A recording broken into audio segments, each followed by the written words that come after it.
Hello, everybody, and welcome. Hold on, let me kill this stupid song. Hello, everybody, and welcome. I know if you were looking for me on the YouTube, you found me at a different link. So the studio crashed at the last minute. Oh, hold on. I gotta stay legal in Australia. Hold on a minute. Let me do this here. Thank you, everybody, for putting up with me. Sportcat's Daily Gazette, live across Australia. Except that ain't it. Broadcasting across Australia on Dare Media Group radio stations. This is the Sportcat Show, uncovering secret chapters, strange encounters, and the occasional technical mishap. Oh, there's technical mishaps. There's damn gremlins running around. The one night I'm alone and I've got a superstar guest. Chris, if you'll go over and find everybody else in the other chat, my guest is waiting backstage and is being ever so patient. I am so sorry. Let me move that off your head. I am so sorry, sir. Well, I must admit that that particular phenomenon is not something that I'm not unused to. Both on my own personal side, trying to have a show, because I've had a podcast for 7 years, and I definitely know what it's like to have something. Oh no, what happened? So, at the very last minute, it just went poof. Like, where did you go? But in the words of J.J. Hines, good things come to those who wait. So there we go. There you go. John, I apologize. I am not normally this chaotic. I was super stressed about having you already because you're my first real Hollywood celebrity. And then I just come off like a dumb redneck. So, John, I'll let you introduce yourself, but I will fix the show description and put everything in there. Okay, I believe you. I apologize immensely. Okay, good. So we're gonna have how long? Because I blew 20 minutes of my time with you by just like creating this disturbance in the force or something. Yeah, no kidding. We can shoot for an hour, but I don't know if the guest following you can be late. So I've got an email out that said that I screwed everything up. Whatever, we'll work it, and if he turns out you like me on your show, then maybe we can do a follow-up. Anyway, so my name is John Goodwin. I'm the president of Galaxy Press. I'm here. Right behind me, behind those curtains, is Hollywood Boulevard. That way a block is a Chinese theater on Hollywood Boulevard. So I'm right in the thick of it, as you can see here. And what I do is I publish all the fiction works of L. Ron Hubbard, but I also publish a international writing and illustration contest called Writers of the Future. And you can see some of the books behind me there. It was a contest created back in 1983, and I've been involved with it since 86. And the first book came out in 85, so I arrived on the year 2 of the contest. We just released a few months ago, volume 42, and we broke 1,000 writers and artists celebrated in the volumes this year. So that's pretty good. We've got thousands of entries every quarter. I have a podcast, as I mentioned. It's been going on for 7 years. It's been evidently it's pretty popular because it's in 160 countries now. It was syndicated a few years ago, and I'm up to about a month ago. I just broke 4 million listens per episode. So it continues to grow as a podcast. And I'm so happy to be here on your show, the Sportcat Show. And I'm anxious to find out the significance of Sportcat. I got my answer to your last question all prepared, but I never got past the Sportcat. Well, it's actually quite simple. I was in public safety, and I got the handle when I worked in dispatch and communications because I went in with a little yellow walkie-talkie, and I was very young in my career, and the name of the walkie-talkie was Sportcat. And so from there on out, everybody's like, it's Sportcat. And it just stuck. Everybody in public safety knows me as that. And so I'm like, well, when I got kicked out of public safety by a rabid pit bull. Well, she wasn't rabid, but a pit bull nonetheless. And so I'm like, everybody knows me by this. I'm just going to keep it up and roll with it. So. Okay. Well, it's a very good, unique name. And it definitely stuck with me. Like, what is Sportcat? So I'm totally excited to talk to this Sportcat guy. So anyway, so very nice to meet you, Glenn, and answer whatever questions you've got. Well, I apologize if I come off like a like a redneck like this at the last minute. So I was fascinated by, of course, the L. Ron Hubbard stuff. Yeah, yeah. Fascinated with that, but most importantly, you are working to not only get writers out there, you're working with the youth to get the youth involved with reading. And so I was going to ask you about that, and I was going to follow up with the youth. Do you also offer any type of workshops or education? I know I read somewhere something about you worked with the Boy Scouts.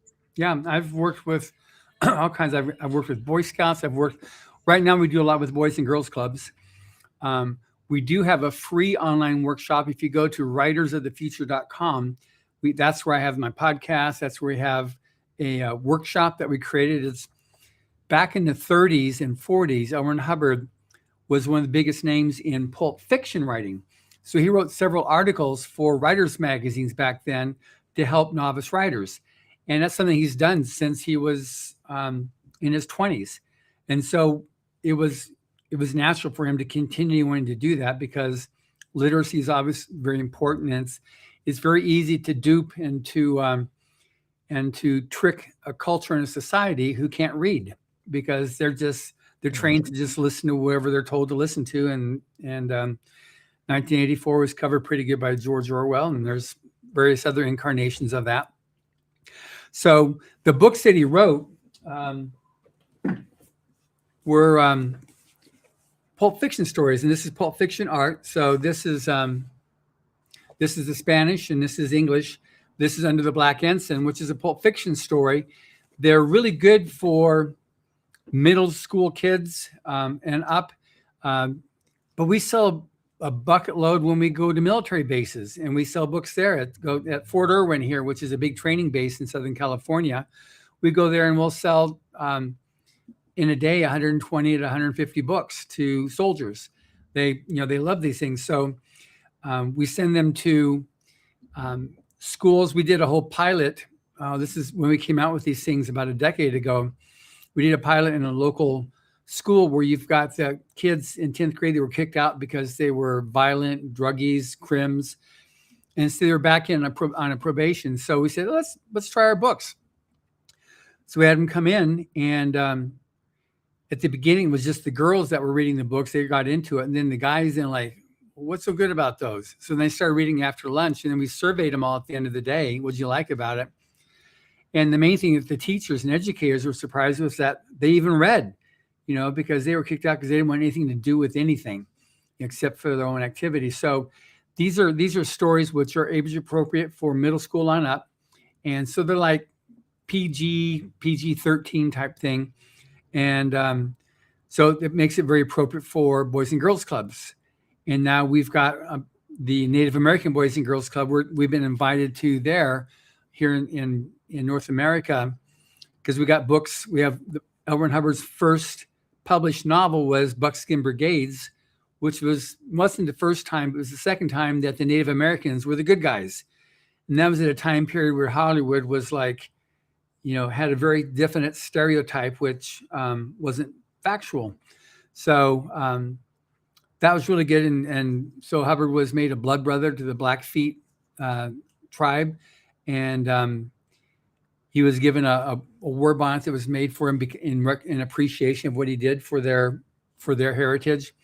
So anyway, we work a lot with them. I did a lot of stuff with Boy Scouts. The thing on it is we want to be able to encourage reading and literacy, and we also encourage people writing. So this contest is open, that I was talking about, is open to any age. So obviously, if you're 7 years old and you submit to the contest, you can submit to it. You won't get anywhere because obviously your ability of nomenclature and grammar and stuff isn't developed yet. But you might have a great idea for a story, and you'll get encouraged. Say, okay, good, submit again. And so we have kids from elementary school all the way. We've had entrants from over 100 years old submitting to our contest, because all the judges ever see when it makes it to the various judges is a number and the story, or a number and the art. So they have no idea if it's male, female, nationality, ethnic, nothing. So we had a winner this year from Australia, Thomas Slee. and he's in volume 42. We had a winner from South Africa, from China, Japan, UK, Canada. So we had 8 different countries this year, and we've had winners from 52 different countries. So it's very exciting for us to be able to do that, to celebrate the arts. And that's something which some people don't realize, is that in 2014, there were over 4 million books published. In 2015, there were over 5 million books published. There was an increase of 1 million books in 1 year being published that year. So discoverability is one of the biggest challenges that an author has. Winning Writers of the Future is a guarantee your name is going to bubble up now. And some of the biggest names in science fiction and fantasy got their start with this contest. And now, even if you get an honorable mention, your name comes out of slush piles and you'll automatically be reviewed by editors, because they know that you're in the top 10 percentile of science fiction and fantasy aspiring writers. Wow. That's amazing, especially for the young writers. Yeah. What drew you to this? Or did you have a mentor that guided you? Or well, basically, when I went to college, I was studying to become a management engineer to help city design, city planning. But I had more fun running the first aid program at my university. And then I got involved in various church activities and really enjoyed I found out I really enjoyed helping people a lot. So, and every year I'd take a different job. Because I knew I wanted to build my own house. I wanted to know how to do all types of professions so that I could then at least know that I'm going to an area that is pretty cool. So I ended up working for a publisher, just doing some basic marketing stuff. And then it got to be, I bounced around and did all these different hats in the publishing house until I became the publisher. This is Bridge Publications, which publishes, now that publishes just the nonfiction, but then this is back in 86, published the fiction and nonfiction of Hubbard. So we published all the Dianetics and Scientology, as well as Battlefield Earth, Mission Earth, and all that fiction works. So then 2002, I was asked if I would head up a new publishing function called Galaxy Press. Well, we surveyed it and came up with Galaxy Press, and that's what I've been since 2002. And it's been going great. So we do all the fiction works, and we keep that going. We attend a lot of conventions, and I make so many friends. I love the contest, because there's so little that really recognizes and validates the arts. It's really hard. So that's what we do. And Mr. Hubbard made the contest free to enter, and the winners are flown out to Hollywood. The contest pays for it. They spend a week here in Hollywood.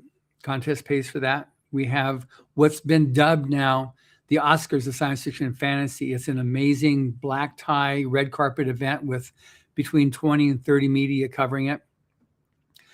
And it launches careers. It's, some people can look and go like, all that for just a short story. Okay, you can be very jaded at the whole thing about that, but it's a recognition of creativity and a recognition of, okay, you did something that nobody else has done. And because of the success after 4 decades of the contest, we've got publishers, I've got editors. Our guys are sought after and hired and requested to send their books to them so they can be published. It's a very successful program, and it's been great. And that's one of the things that Hubbard started in the 30s and just continued long after his passing. He was quite eccentric. If you actually have read, I know you have read up on his background. He was quite eccentric. So, how what do you mean by that? Well, I mean, it seemed like he would flit from thing to thing, town to town. And what was it? He said something about, if you want to be a millionaire, start a religion or something. No, that was misassigned to him by. Oh, okay. Yeah, it was. In fact, he addressed that in Battlefield Earth. He did his last interview that he did there. where it was, he said it was at a 1940 science fiction convention, and hopefully I've got it tagged here because it was said by,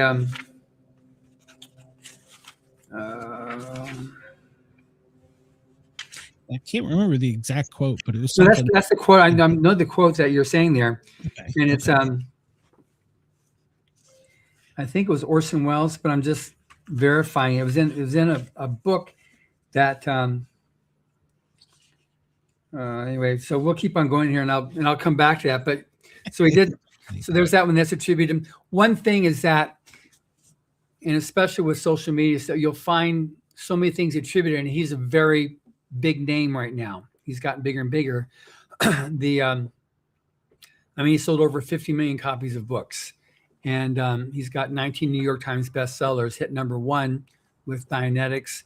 So he was writing roughly up during this heyday there in the Pulp Fiction. He was writing roughly 100,000 words a month, writing 3 hours a day, 3 days a week, and he would use his funds for his travels. He traveled around the world. So he was all over the place.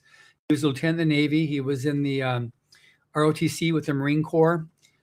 So he wrote mysteries, thrillers, science fiction, fantasy. He wrote some romance. He wrote a lot of adventure stories, military adventure, very, very patriotic. Some of his stuff here, you're just like, you can see the flag waving with the stories that he's writing, but he went to South Africa and he proposed a change in the Constitution to give all Africans a vote, an equal vote.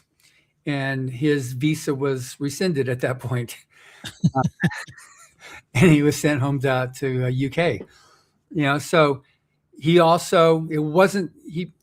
also a firm believer in a strong military to be able to protect the rights of America. And he wasn't the final draft, but he was a third of the last draft proposal of the United States Air Force. Up to that point, it was the Army Air Corps. So he said, no, after seeing what Germany was doing to Europe and to UK, he said, we need to have an Air Force. So he proposed that. And like I said, it was 3 incarnations later that it was finally approved and the Air Force was enacted. So he was definitely all over the place. And part of the problem is that when you have somebody that does that much stuff, how do you compartment them? How do you place them? Because he was a world traveler. He was he'd become an Eagle Scout by the time he was 13. He just turned 13 when he became an Eagle Scout. That was like, at that time, that was the youngest Eagle Scout ever. He was one of the first barnstorming pilots in the United States. He had one of the first pilot licenses for gliders. He was licensed to sail any tonnage of vessel in any ocean. He was in his 20s when he became a member of the Explorers Club, flew 3 flags for the Explorers Club. So it's one of those things where it's like, how do you describe such a person? And so some people that get tired just thinking about everything that he did might have the idea of like, well, it can't be true. I mean, we've got plenty of books showing all the documentation of that. And of course, as soon as you say somebody is good, you're going to find somebody trying to say, oh, he's not good. You find that over the place. That's why I like doing media, trying to dispel, misconceptions and stuff. And hoping I can dispel this misconception by the time we're done with our show. But anyway. Yeah, I remember. I'm with you. I remember in school reading some of his works in middle and elementary school. And I mean, that was back in the 70s, 80s. And so, yeah, it was, what's funny is I'm now a science fiction geek, but at that time I wasn't really a science fiction person. Yeah, my favorite stuff to start with was like Tom Sawyer, Huck Finn, Call of the Wild. That's what got me addicted to reading. And it wasn't until I read the Lensman series that I got addicted to science fiction. That one there was just like, wow. I was totally pulled into space opera. Yeah. But then I read 96 of Louis L'Amour books, so I learned to love Westerns, and I love Hubbard's Westerns. They're easily as good as Louis L'Amour. He grew up in Montana, and so he very much knew the West. A funny story. Mom and I used to read them together. She was a big Westerns. Matter of fact, every time I visit, she still has the old Westerns, the Lone Ranger, the Virginian. Oh, I can't think of. There's a bunch of them. She's always watching them. I'm like, you've seen these a million times. She's like, but I love them. I love them. Yeah. Just last week, I was in St. Louis at the Western Rise of America annual conference. So I was totally differently. I had my hat and my cowboy outfit and my bolo tie and my boots and everything like that. And next week, too bad you're not here in LA, but next week we have a Western show, radio theater show we're putting on. And the president of Western Rise of America is coming out to talk in the history of the Western story to America, because it's true Americana. And so we're looking forward to that. But all the actors, and we're creating a chuck wagon dinner, and then peach cobbler with vanilla ice cream for dessert afterwards. So we're looking forward to a good time on that one. That will be fun. Yeah. Yes. Yeah. How many people in life can say they've had an actual chuck wagon, you know? Yeah, like, what's that? Yeah, the kids listening today are like, what? What is that? Yes. I do want to circle back. You said when you were in college, you got interested in the first aid. American Red Cross. I was thinking, as a paramedic, I was thinking, God, I'm glad he didn't go down that path. Yeah. But at the point, it was like, I enjoyed, the main thing was like being able to help people. So, but American Red Cross. And so I was licensed to train the basic first aid program. I could train CPR back then. I mean, that was many moons ago, but I enjoyed it. We had at my college, it was 5 in Southern California. There's 5 schools there. One's called Claremont, Pomona, Scripps, Pitzer, and Harvey Mudd were the 5. It's called I got there because I had scholarship, not because I had money. And so, so we went there, and we had 100 students a semester taking the class. So it was a lot of fun, but the main thing was just being able to teach people how to help other people, which I just really learned to really appreciate. Yeah. People don't realize just some simple life-saving things, and you can make a huge difference. So I respect that. In fact, I trained here in Atlanta. The Emory School has one. And they sent me to train their cardiologists to be EMTs. And I'm like, you want me to teach cardiologists? I got nothing for this. But it was a fun thing. And they ended up teaching us a lot of stuff too. So it was a give and take. So. Yeah. Just go back to the point of the question about that one quote. So this was a question that was asked by a reporter of Mr. Hubbard. Part of your legend is the story of a speech you allegedly gave to a bunch of science fiction writers where you supposedly told them if they really wanted to make money, they should start a religion. What's the true story surrounding this frequently spun tale? His answer, I'm afraid you've gotten me confused with another writer, George Orwell, author of 1984, Animal Farm. It was he that made that remark in 1938. I've got a reverse one for you. The other day, I heard whole passages from Scientology materials being attributed to Buddha. So anyway, that was his answer to that question. And then I was also sent earlier when reporters ask questions, I can send them the actual documentation. And there was a whole thing published in the London Times retracting a statement they made saying, okay, here's the actual factual data on that. But as the case of such stories, that's a lot more fun to tell than not. Grows. Yes. If you're going to be misquoted, I can't imagine a better comparison. Somebody to be taken from. I mean, Orson Welles. Come on. So exactly. Yeah, but it's interesting with this contest. So you said do you remember any of the books that you read when you were reading starting off? Oh gosh, no, I don't. To be honest, because our library had so many, and I just dove in. I don't know, to be honest, but it was a lot of fun. And our elementary school didn't have a huge library. And what vividly remembers was the colors, like you said, the artwork. Mm-hmm. That was what drew me to them. And then once I got into them, and in the Westerns with Mom, it was a connection because I was a single parent. So, it was a bond. Yeah, no, it's and a good story. And that's one thing that he really covered a lot too on his essays, teaching other writers how to write. it's like story is king.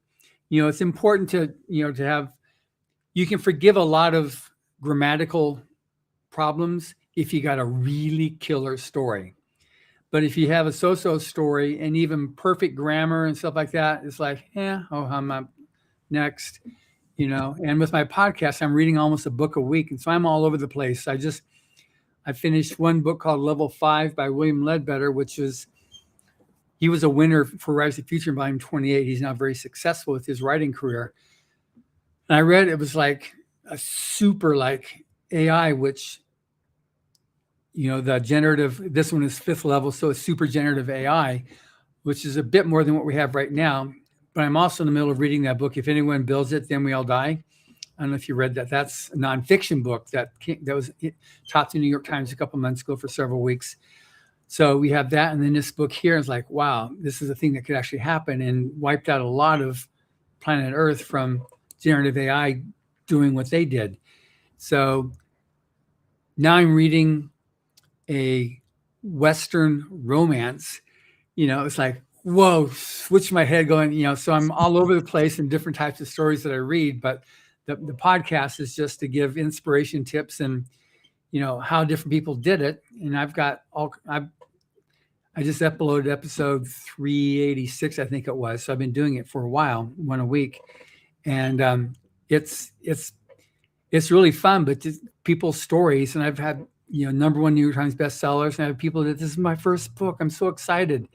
So they both do equally as well with guests, with listenership, because it's there. That's that original objective created by Mr. Hubbard, to provide that means for the aspiring writer and artist to be seen and acknowledged. And we want to give them tips and help. What do you do? And how do you make the next step? That's why I'm really glad to be talking with you too on this show, because you have your people that listen to you. And I'd like to write a story. I've been trying to write a story, so they can know, well, you can submit to Writers of the Future. You go to writersofthefuture.com and you can submit your stories up to 17,000 words. It's free to enter. And if a person with their art or their story is concerned, oh no, I don't want people to know how bad I am. The judges never see your name. They only see a number and your art or your work, your story. So even if it's not good, they'll come back saying, thank you. The worst you're going to get is an email saying, thank you very much. Please submit again. That's the absolute worst. But then as you start becoming better skilled at either writing or illustration, you start getting emails saying, okay, thank you very much. You didn't make it, but these are 5 or 6 things that we recommend that you check out.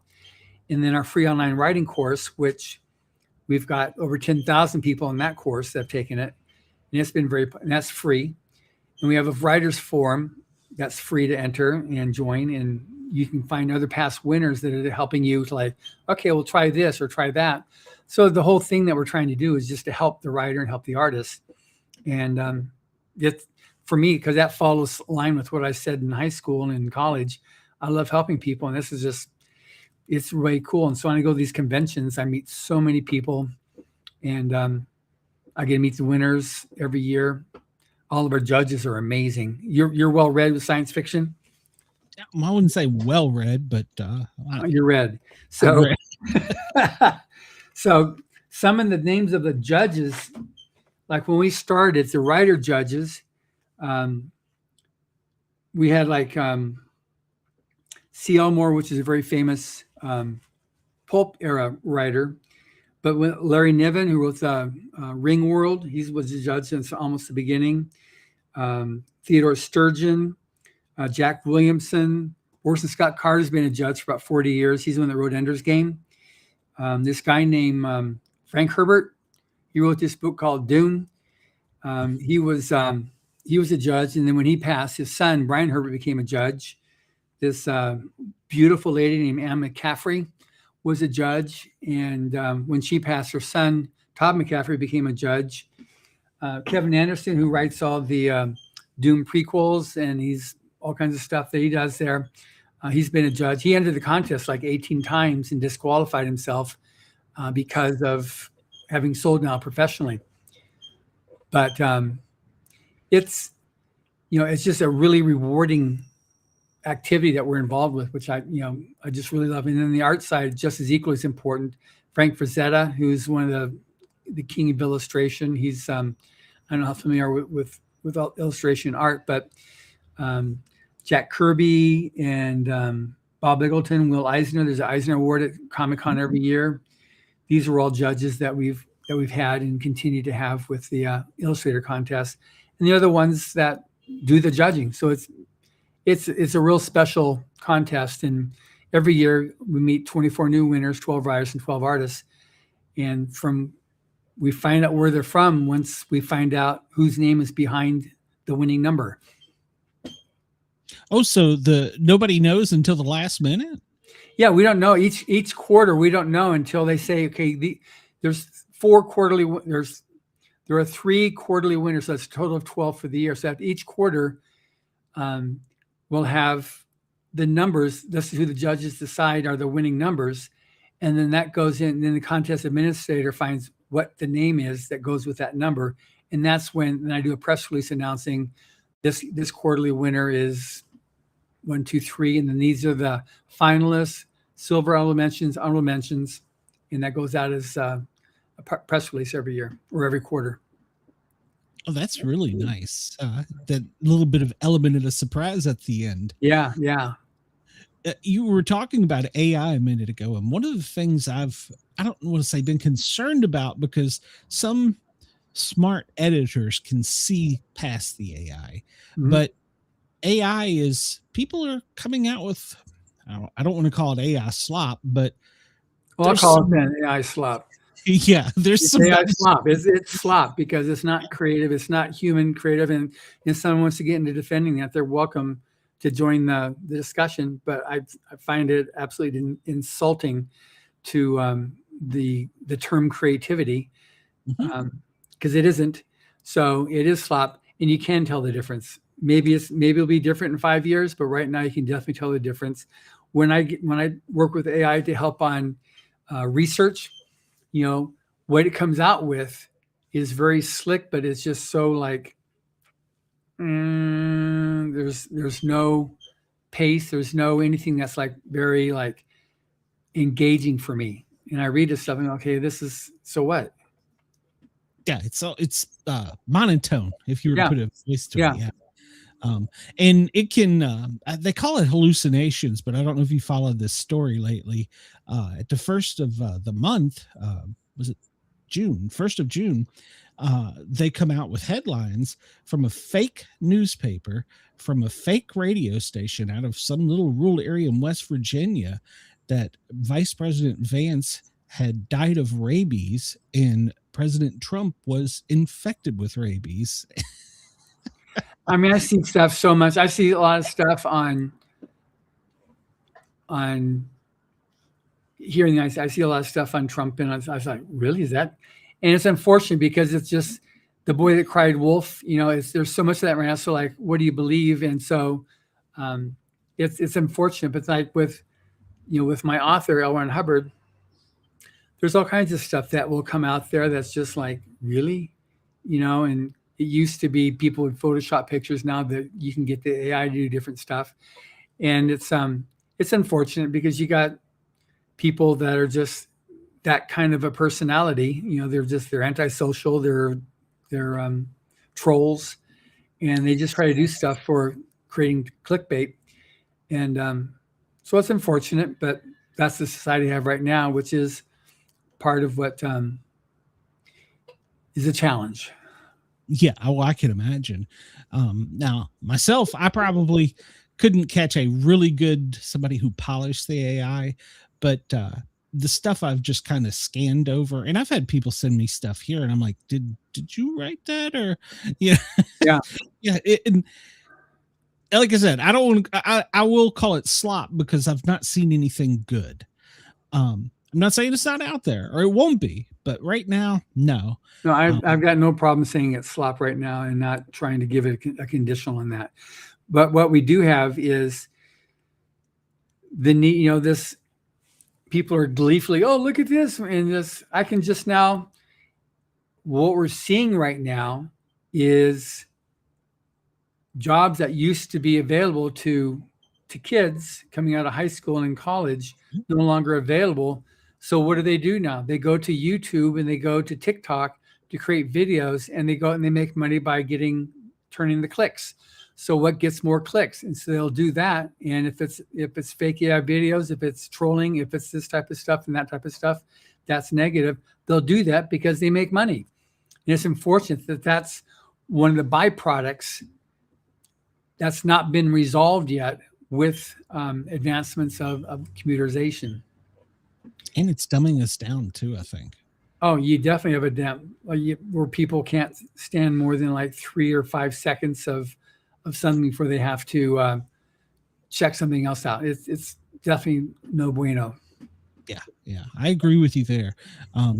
I'm not. It's funny. I'm not a TikTok person, an Instagram person, watching video. I'd rather listen to a podcast, and I know I do a video, or read a book. And I guess that's old school. I grew up on AM radio. My dad was a DJ, and I had books, comic books, and books to read. We didn't. Yeah. Hell, we had 3 TV channels if we were lucky. So ABC, CBS, and NBC. Yeah, me too. That's right. You know, and 6 o'clock in the morning, their color bar would come off, and you have your first program. And usually, I was watching Roy Rogers and Dale Evans. And at night, at midnight, they play the Star Spangled Banner, and then that was it for the day. Yeah, so that's definitely no longer the scene in a big way. But you know, the whole thing of reading. I enjoy reading on my Kindle because I can, when I'm reading, because I have to read really fast to get through the next book for my next podcast interview. So I can highlight a word and look it up right away because I won't go past a word I don't understand, because then all of a sudden, what am I reading? So I have that. And then, right now I've got a book by my bedstand. I just finished an audiobook, and I've got in the middle of 3 books here. So I'm constantly juggling around to get through so I can keep on doing my interviews as they come up. But I like the paper, but because I have to read every spare moment I can, it's easier here when I'm walking to dinner, when I'm doing this. And then if an audiobook, I can just put this down and play on the speaker in my car as I'm driving. You know, I'm just any spare moment I can to get through the books to be ready for the next podcast. Because I finish a book, I'll then write a bunch of questions, send them to the author, get their agreement on it, and then we do the interview, which makes for a really good interview, which is part of why it's a successful podcast too. It's just I have a lot of preps to make a podcast happen. There's a lot behind the scene, and something crashes, you lose your mind.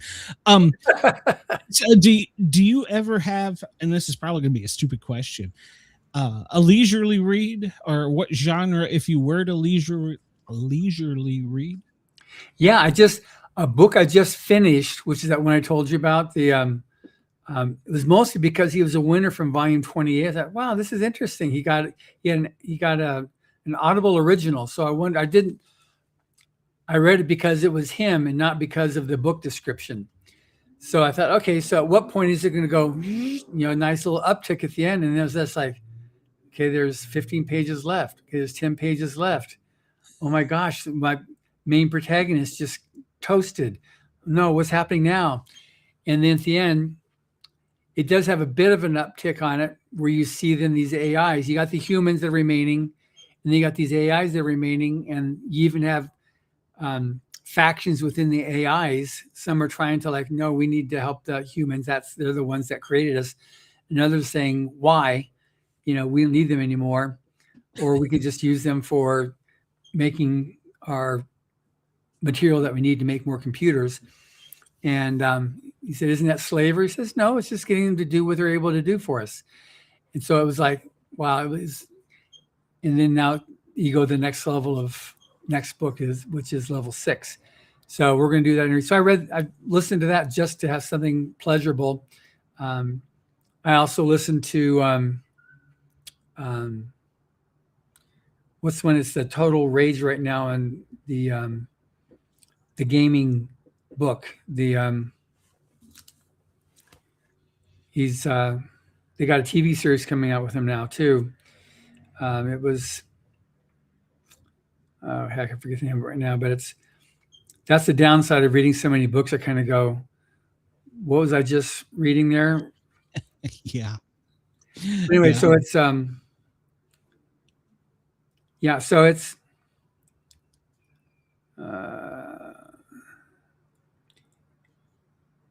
anyway, it's one of these things here. But I'll read them every now and then, but mostly because I've got half a dozen podcasts already recorded. I've got 15 that are confirmed that I've got books I need to read. Or I say, oh yeah, I'd love to read, because I'm a sucker for somebody getting published newly, or someone like, I did this and this. I'm so excited about it. I'm like, all right, give me your book. I was at a writing workshop at Life, the Universe, and Everything earlier this year, and these two really outgoing, super just bright and happy women, Western writers, came out, and they had this book they were talking about. What about this? What do you hear? What about that? And they showed me pictures of, they got their cowboy stud husbands and all their kids.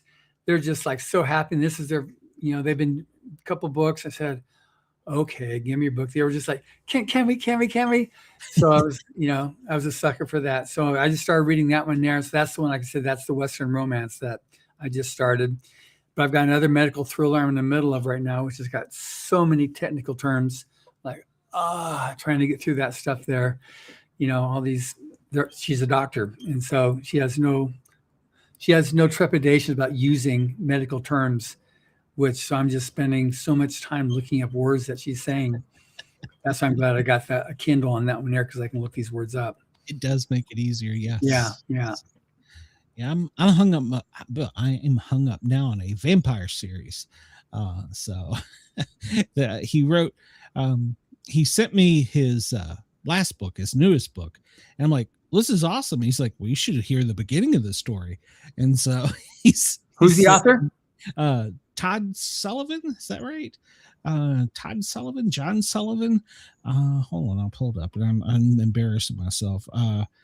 Yeah, Todd Sullivan, right? Oh, good. Yeah, Todd Sullivan. Yeah. I'm unfortunately in that thing that I kind of go, oh yeah, as long as I live, I'll never forget good old what's his face. I'm big on that. I read lots of vampire stories. Yeah, I'm hung up on that now, but I'll go through something else. One of the ones that really switched me, and he wrote, the only problem I had, Harry Turtledove, he wrote a book called Guns of the South. That's an alternate science fiction history. And he hooked me to that alternate history thing, but he has so many books, I can't possibly read them all. Yeah. Well, that's the whole thing with anybody that's won the Sidewise Award, because that's that alternate history award. So those are all great stories we've had. I've read some of the winners of the Sidewise Award about that. We got Steve Sterling specializes in alternate history stuff. He's one of our judges and writes a lot of stuff about the Roman period. He's all over the place, but just how different things that could change history. Mm-hmm.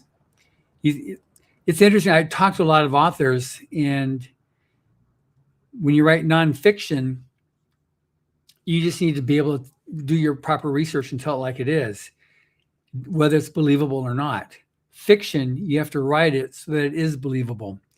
And if it's something like a real life nonfiction thing where it's just they're going along and all of a sudden they make a wrong turn and then a bowling ball lands on the car hood and bounces and throws the driver out, and just like, come on, really? That's such a gratuitous ending. But if that's what really happened, it's what really happened. If you put it in a fiction book, you'll get booed, so. Robert Kirkman, he writes the Walking Dead series, and he put in some fan forum as a joke. I don't know if you follow The Walking Dead, but Rick, the main character. Okay. Rick, the main character, he said, because they're like, well, what's going to happen? Because when he suddenly ended, and he put in a forum somewhere joking, he's like, Rick's going to open his eyes in the hospital and it was all a dream. His fans about lost their mind on him. Yeah. You can't diss fans. No, it was just a joke. And he's like, okay, I'm sorry. I didn't mean it. Yeah. Do not diss fans. They're like they're dedicated to you. So you should admire that and appreciate it and just realize that's their thing. Absolutely. Yeah. Before you get out of here, we're going to run over a little bit. I know Eric just popped in backstage, but one question, he gave me the thumbs up that we're good to go over a few minutes. We always ask our guests if you've ever had any paranormal experiences in your life or seen a Bigfoot or anything like that. Well, the only thing I've had happen was, this is way back when I was in college. I was home and I was laying down in bed and I woke up. It was like just this real evil presence around. And I looked down on my chest and there was this little small witch bouncing up and down. Oh my gosh. Screaming. It was like, wow. But it wasn't just a dream, because it was just, I could feel the presence too. And it was just very like nasty and they were very just like upset, so definitely that I said, be gone with you type thing, but it was definitely there. And I was just watching it go around like that. So that was pretty cool. And then just, so I have a regular show with a guy named Joe Montaldo. He's the top ufologist in the United States. Mm-hmm. And so we routinely have guests on his show that are also into the whole paranormal thing and lots of stories, but that's the one I just told you is a personal one. Okay. Well, I don't think I've heard a story like that. That would scare the hell out of me. Yeah. No, it was pretty spooky because it was very clear, and it was a 3-dimensional, it wasn't just a floating picture. It was actually a 3-dimensional thing bouncing on my chest. I didn't feel it on my chest, but I could just see it. But the space around it was just very like type. You can feel the energy. Yeah. Yeah, exactly. Very negative energy. Do you think we're ever going to get the truth about aliens, or do you think there is any truth to the aliens? I do think there is. In fact, I just had a girl on a show Saturday on the Author's Quill where we talked about that whole thing. And if that's something that you are a strong interest with and have lots of good stories or have any good stories, after the show, I can introduce you to Joe, because he's got a show which has got, I guess it's 5 or 6 million listeners per show, called UFO Paranormal, and very popular. He was flown to DC twice last year by Congress to testify, and he gets flown all over the world to talk about it and stuff like that. But anyway, so he's very knowledgeable in that whole area, and he's been on Ancient Aliens and whatnot. Yeah, please do. I have 2 listeners, so that's what I tell everybody. I got like 2 listeners. It's all right. He's been doing it for 30 years, and he's just built and built and built and built. It does take a while to build a base. So yeah. I believe in the UFO thing. And I had some experiences, but I just don't know that I trust our government to ever tell us any dang thing. So. Yeah, well, that's one of the things that Joe went there and disproved, was just like, some of the stuff you're getting is just poppycock. It's not true. He said, this is a lie, this is a lie, this is a lie. This is what really happened. We've got this. And he's been to Area 51. He's been to these different places. He's been into whatever level of catacombs that he was able to get to at the Vatican to see stuff that they've got hidden there, which ties into UFOs. So anyway, so I'll see if Joe's interested in this, and I'll do a connection with you on that. Okay. But yeah. But anyway, before I end up, I do want people that are listening. And so you reach what countries do you reach? Currently, we're live in Australia, and this will flip over the weekend and be in WRFN in Nashville and WZQR down in Florida. So over the weekend, it'll play in Florida and Tennessee. And then right now we're live in Australia. And then I'm going to be honest, I'm not sure where else they copy or move me over to, but we have a pretty huge following. In fact, I've been very surprised and blessed. We do have a pretty huge following from Australia. So that's great. Yeah. Congratulations on that. Well, thank you. Yeah. We had a winner. We had a winner last year from Australia. We've had a total of maybe 20 winners from Australia over the years. So anybody that's listening, you can enter the contest. Sean Williams won the contest several years ago. He's from Australia, and Sean Tan, who won an Oscar about 10 years ago, and he won the illustrator contest, and he's down there. He's won every major award. He's super talented as an artist. So we've done well with Australia. But it's writersofthefuture.com is where you go. That's where you can go to enter the writer contest, the illustrator contest, listen to the podcast, join the forum. All those things are free. Okay. And that will be, for anyone listening, that will be in the show notes, the corrected show notes after the show. But so if they want to go Galaxy Press, obviously. Galaxy Press, you can buy all these books. You can also, since I am the president and publisher, I will shamelessly say this is the most recent book, volume 42. And it's the one book from anybody here from Australia listening. We've got 14B, Form 14B application for certification of consciousness transfer post-mortem by Thomas Slee from Australia. So there you go. Okay. Rise of the Future, volume 42. And they can get that on Galaxy Press, and I also assume Amazon if they're... Yep, all the different sites that you get. And I'm not sure where else it is in the bookstores there in Australia. I know that they were working on getting some. We had a distributor that then died a slow death, and so we're working on getting another one there to get something going. But you can definitely get it in. The ebook you can get instantaneously, and we also have an audio book which got several starred reviews with major name actors performing the stories in there as well. So that's all. You can find that on Amazon, but it's also, if you go to Galaxy Press and go to Writers of the Future, you can click on a link which will take you any of the different places around the world where you can buy the books. Okay. It's great to start seeing bookstores come back. Yeah.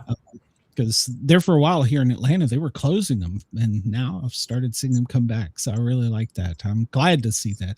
Are you at Dragon Con, by the way? No, I haven't went. Oh, come on. I've got so many friends that went. I'm actually, retired now. I was the team paramedic for the Atlanta Roller Girls, and they are big with Dragon Con.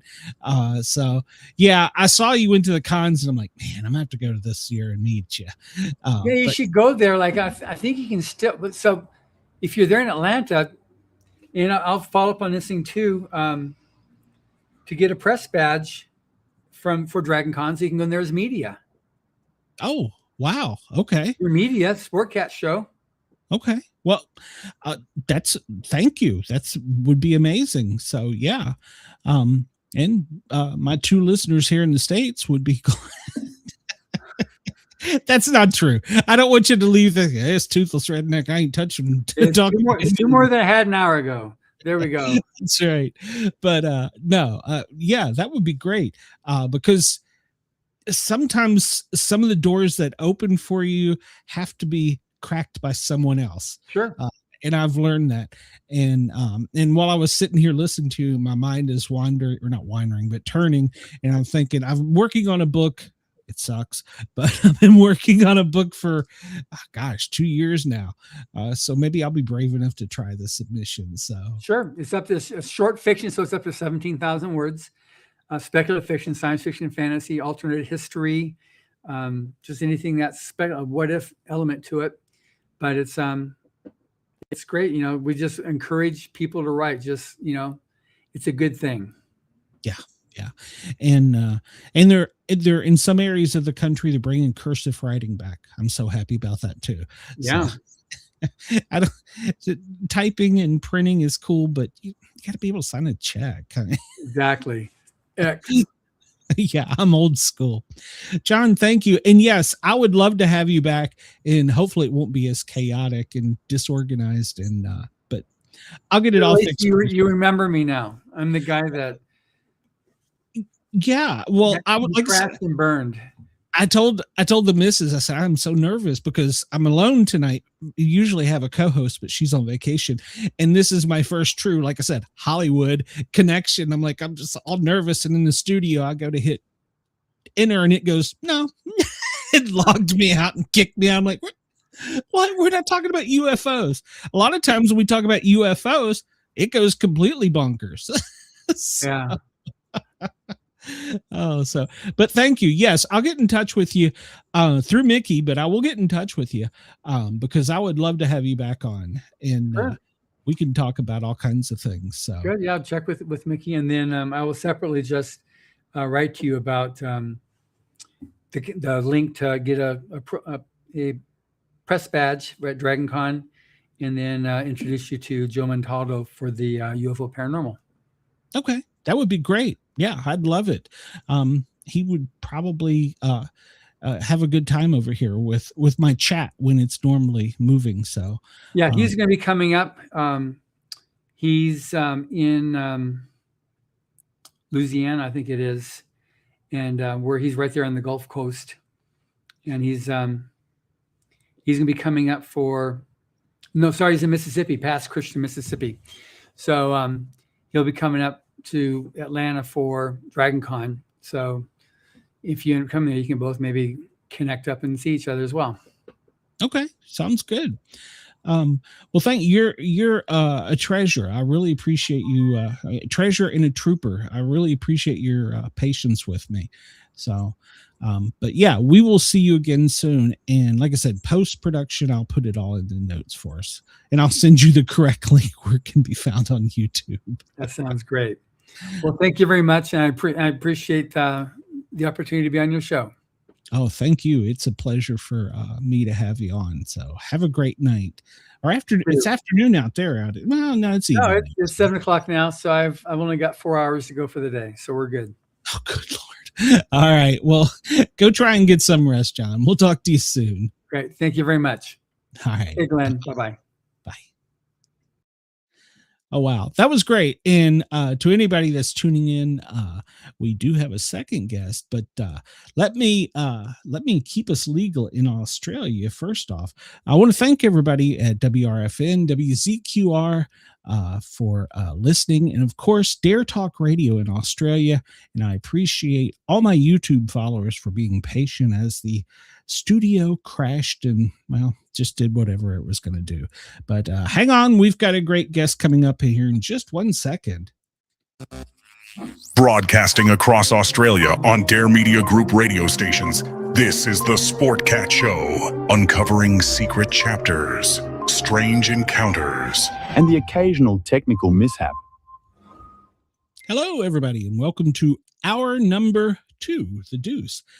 We are live on YouTube. You'll have to hunt for us because we're not on our... We're kind of in a secondary show. We had the technical difficulties, but we are live, and come over and join the chat. We have a second guest, as we always do. If you missed the first one, you can go back and find it on YouTube. But Eric Fisher, I'm just going to make fun of him and call him a ninja. So we're going to have him on here. You know what? Let me just bring Eric out there. Hey, Eric.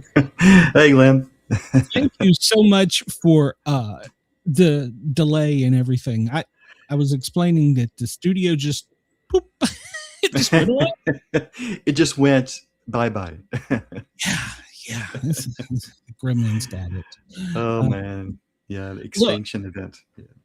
Eric, tell us a little bit about yourself. And then I have some stories about our Tennessee connection that we share.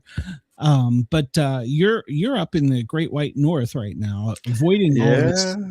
Well, at least I hope you are. Yeah. Hello from Canada. Happy Canada Day. It's like the July 4th up here today. That's right. That's right. Yeah. So yeah, but I've been up here in Canada since August of 2014. The government makes me remember.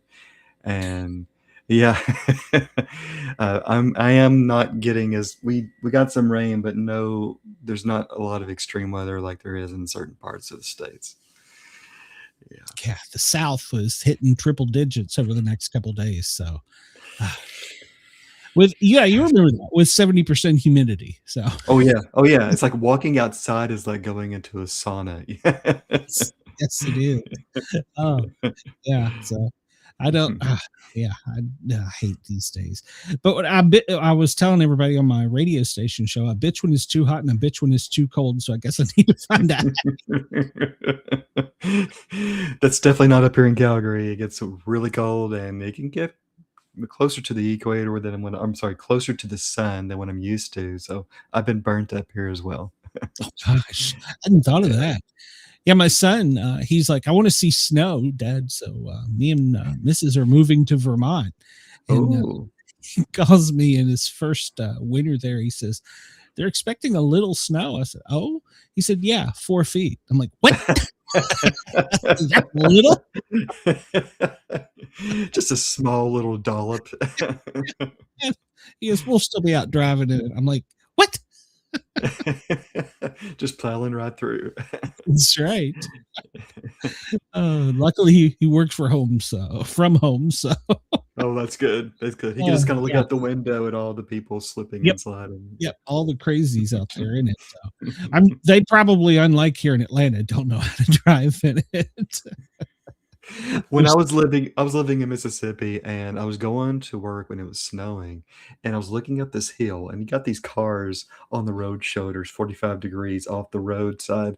And then my one of my colleagues said, hey Eric, I've turned around, went back home. I think you need to do the same. So I tried to, and I lost control too, went into a bank, got stuck. The town clerk of Selmer, Tennessee picked me up, took me to a tow truck. So I totally get it.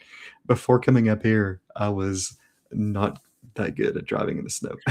Yeah, well, I worked, my station was at Spaghetti Junction here in Atlanta, where 285, 85, 75, everything comes together.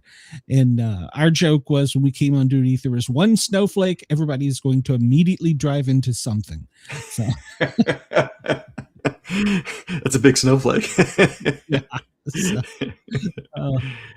So what the heck took you that far north? Oh, the wife. Yeah. So I was surrounded up there. Yeah. She's from Calgary originally. So yeah, we met online, and 10 years later, we met online, and then 2.5 years later, we tied the knots and been together for over 12 years now. Yeah. Oh, congratulations. So, yeah. Thank you. Now, when you visit down here, I'm sure she is completely miserable in the heat. She's had some interesting experiences. Yes. You knew what to expect, but that's a culture shock. There was a huge storm in Mississippi, and then there was this white birch tree branch in our driveway, and there's no white birch trees in the vicinity. And so for her, it was like, what just happened here? And yeah, it's a storm. Yeah. It's one of them there tornadoes. That's right. Well, you've got 3 books. Is that right? 3 or 2? I got a third coming out hopefully later on this year. I got 2 right now. Yeah. Okay. Yeah, I got him a note too. So, okay. Buried Alive, which is a personal story for you. I want to get into that. And then the most recent one is The Martial Art of Recovery, correct? Yes, sir. Well, yes, aside from the one you got coming out. Yeah, the martial art one is the first one. And yeah. Oh, okay. So I had it backwards. I'm sorry. I apologize. Yeah. Just switch them around. Yeah. I had it in my notes 1 and 2. Well, I want to ask about the martial art one first off, because I mean, it's been translated everywhere. It's helped a lot of people. And you've actually, you've dealt with some things with PTSD and what is it? What's the treatment? Not regression, but basically reliving the trauma to be better. So tell us a little bit about that. Yeah, I've worked with folks, been going through trauma, and I use what's called EMDR or ART. They're 2 separate therapies, and it's able to put the event in the past where that event belongs, and keep the knowledge but lose the pain is the tagline of accelerated resolution therapy. It's been amazing to see amazing transformations with folks, even in just the course of 90 minutes, where they don't have to do 6, 12, 18 months of therapy just for a single event. They can get that relief right then and there, and some people have childhood trauma that takes, it could be more than just a single session. It could be long-term care of it. Yeah. Well, I'm fascinated. Well, fascinated is probably not the right word. I paramedic firefighter, and I was attacked on duty and taken out by a pit bull. I never thought I had a problem with PTSD, and I would have probably argued, being I'm the big burly fireman paramedic guy, I would have probably argued that, yeah, there's something to it, even though, friends have committed suicide, there's all kinds of mental health problems. But the moment that the orthopedic surgeon told me at 55, your career's over, you're done. You'll never go back on a truck. The last time you were there was it. I can't express to anyone, and I know my regular listeners are like, oh, here he goes. But it was almost like there was this gate open up. It was a flood of feelings, everything from relief, because I went through 18 months of hell through surgeries and rehab, and then terror about what comes next. And then it's not just the one call. A bunch of things start coming back. And I had tried to be a active participant in the critical incident stress management. And one of the things that we always said is, you're putting the socks in a sock drawer. Each call is whatever is a sock. Eventually it's going to run over, and you need to deal with it. But experiencing it and telling somebody are two totally different things. Oh yeah. Yeah. Experiential, just theoretical, abstract versus I've been there, I've done that. I relate to it in the context of, like, even doing the treatment work, there's that vicarious element of trauma where I got images and intrusive thoughts with the hearings, different things from people. I have worked with first responders and I appreciate their work. Hats off to you, Lynn, for sure. And there is that need for that dark humor sometimes, like just to get through the day. And I picked up on that. Oh yeah. That was a mainstay at the table. Come back to the call. And if anybody was to listen in, they'd be like, God, these people are sick. But totally right. Yeah. It's how you get to the next call. It's how you're there to help the next person. Yep. You were talking about that, the trauma, and I hadn't thought about that, but while I was on workers' comp, and they diagnosed me with PTSD, they were like, oh, great, now we got to send you to a psychiatrist. I don't know if he was a resident, an intern. He wasn't quite a doctor. He was just finishing up. I don't know which it was. And this was during COVID. And I'm telling him some of the stories, and the dude starts crying. And I'm not making fun. He starts crying. And then he says, well, where is this happening? And I name the area. He goes, well, that's where I live.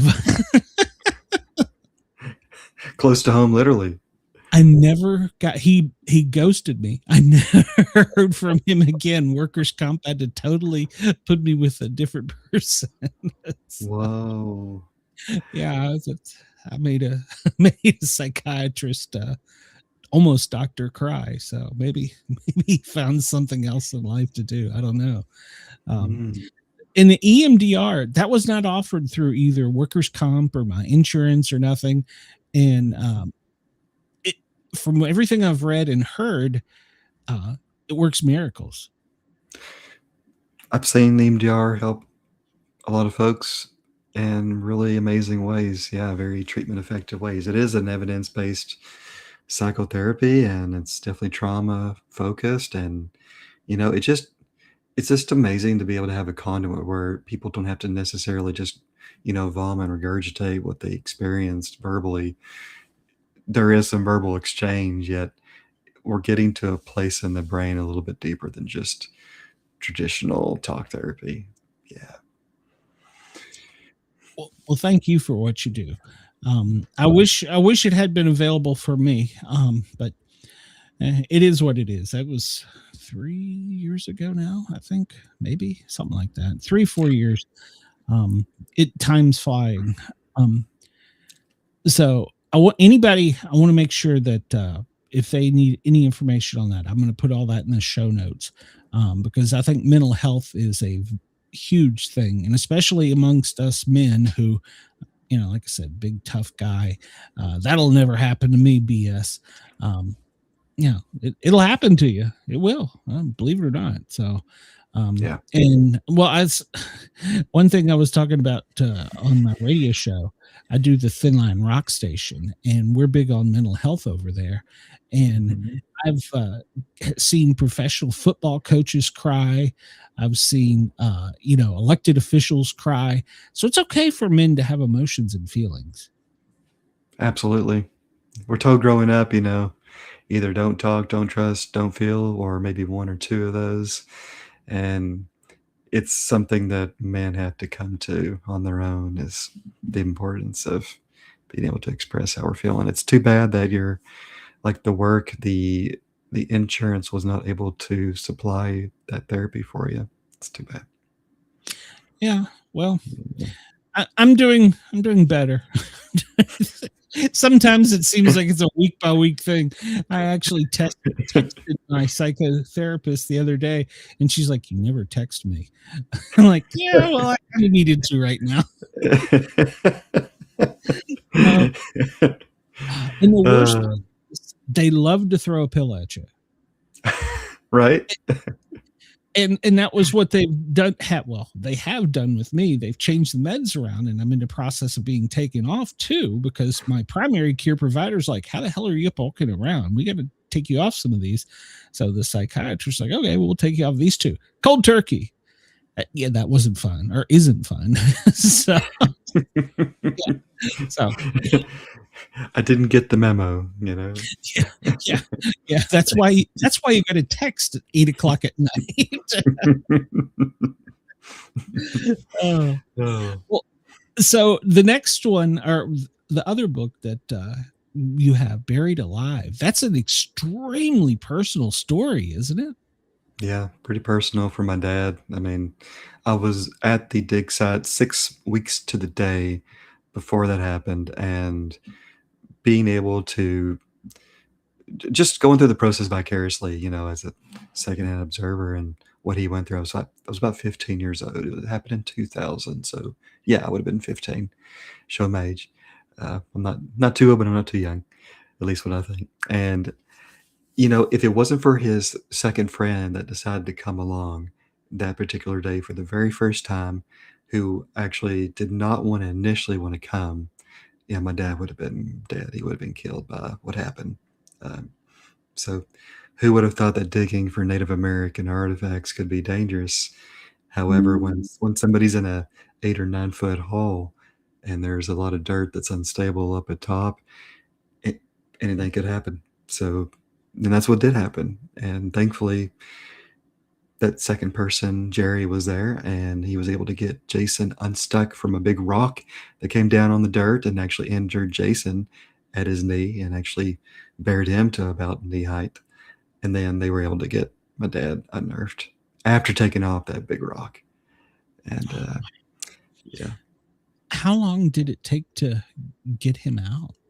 It's interesting, because that's what's interesting about the book, because I was able to transcribe all 3 perspectives on interviews I did, like back in 2005, 5 years afterwards. And, it'd been a few years, so people have different perspectives. And so I heard 3 minutes, upwards of 5 minutes. I mean, there was definitely enough time for something bad to happen. And they were digging like wild men. And thankfully, Jason did notice where he was when the dirt came in, and the way that he was buried alive, the way his body was, it was just not in a good position for his ribs. And so he ended up breaking, like, I think around 7 or so ribs. And the doctor that initially x-rayed him actually missed one side that had like 7 or so ribs. So the joke was he gave the doctor an arrowhead that he found, but he's like, I shouldn't have gave that doctor an arrowhead because he missed all those ribs. Anyway, orifices, all of them had dirt. Even after 2 or 3 showers, couldn't get the dirt out. A left lung contusion. It impacted his voice to a certain extent as well.